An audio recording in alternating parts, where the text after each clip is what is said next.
Me now to discuss this further is Industry Minister Tony Clement.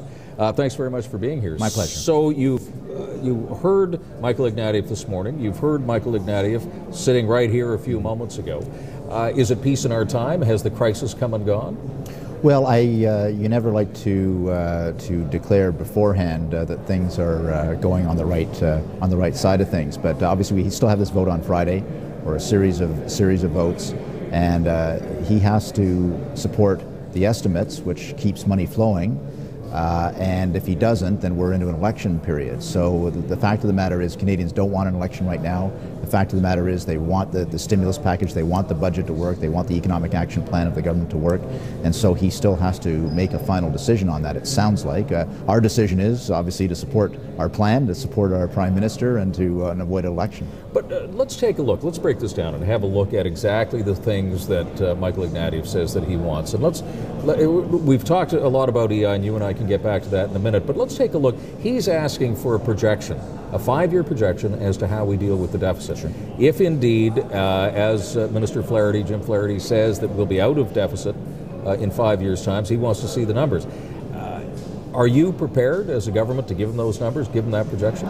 Well, the fact of the matter is we do have those projections. They were found in the budget on January 27th. Yeah, but that wasn't $50 billion. No, but he's think asking for the projection. Sure. On the $50 billion. Sure, and the fact of the matter is we've had these extra costs for EI, for instance, an extra $5.5 billion going to EI payments for Canadians. Obviously, the auto sector deal was important for jobs in the economy in Southern Ontario in particular. That is part of the new deficit number. But the fact of the matter is that the basic fundamentals of what we are expecting for the growth of our country's economy in the future, for obviously in a period of settlement right now economically, the fact of the matter is our basic fundamental projections are still valid, and we still expect that deficit decline and elimination will occur. Okay, I don't understand something here, because after the budget was predicted to have a $50 billion deficit, your government said in 5 years we'll be out of this. Yeah. So you've got numbers.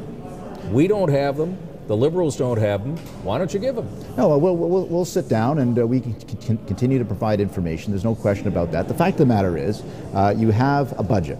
Then you have these reports to Canadians and to Parliament, and we'll have another report in September. All of this is in line with what the projections are from independent economists as well as our own internal projections. So we are providing that information. I don't want to get stuck on this point, but it seems that if the government can give anything towards a little bit of a compromise on this, surely giving us numbers that should be public anyway, giving them to Michael Ignatieff would seem a relatively reasonable request. Absolutely. And to do it before Friday. Absolutely. And the fact of the matter is, I guess what I'm telling you is nothing has changed. Well, when you look at the growth projections from the independent economists, they are higher than they were before, and that in a sense means that our general deficit elimination projections are still valid, even with the higher deficit. Growing yourself out of a $50 billion deficit is different than growing yourself out of a $10 billion deficit. No, when you look at the growth factors, basically what happened, and Jim Flaherty can speak to this, but what happened was we hit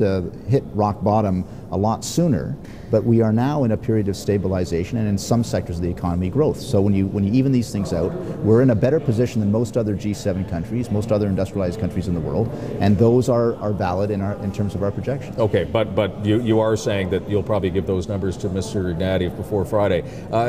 Let's take a look at that other question, and that is, how much money have you actually spent? Because in that economic update that you gave, it was bundled in with not money just with money that has been spent, but money that has been allocated, spoken for, and that sort of thing. Is it possible to break that out and give everybody an update as to how much has actually been spent? Well, we try to give, obviously those numbers shift pretty well every single day, and that's why we've got this actionplan.gc.ca website where people can zero in on the 3,200 projects and what the status of those things are. But absolutely. I mean, let me give you one example.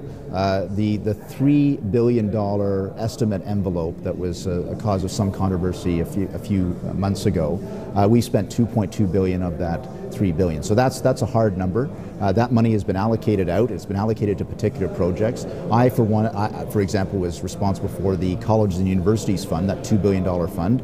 All of that money has been allocated to particular projects. Allocated or spent? Well, it takes, then you have to let the contracts and you have to hire the backhoe and hire the construction firm. So it's either allocated or spent. But it's on the way to being spent. Can you give them spent? No, come on. I mean, the fact of the matter is, this is a stimulus package for 2 years. So once you announce a particular project, I announced money for University of Ottawa, for instance. Now they've hired the construction firm that's going to deliver the new building, and they've hired the construction workers, and the money is in train for being spent. But nobody expects that all extra $12 billion of infrastructure is going to be spent between March and June. That's impossible.